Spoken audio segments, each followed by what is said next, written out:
taqvo qiling, sabr qiling. Sizning mukofotingiz yo'q bo'lib ketmaydi. Siz taqvo qilasiz 1 yil, 2 yil, sabr qilasiz 3 yil, 4 yil. Keyin nima bo'ladi? Siz kutgan narsani bera olmasa yoki ko'p ham tezroq kelmayotgan bo'lsa hali narsa, nima qilasiz? Nima qilasiz?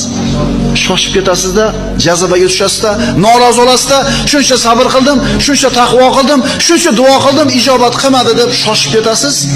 Yustajabu li ahadikum ma lam yasta'jil degan Rasululloh. Shoshilmasanglarla duolar ijobat bo'ladi. Sizlarda bittalarda duolar ijobat bo'ladi, shoshilmasa bo'ldi. Qana qilib shoshiladi yo Rasululloh desa, bir banda aytadi, Robbimga duo qildim, sabr taqvo qilgandan keyin Alloh bermadi deydi. Mana endi bermaydi. Tushunarlimi?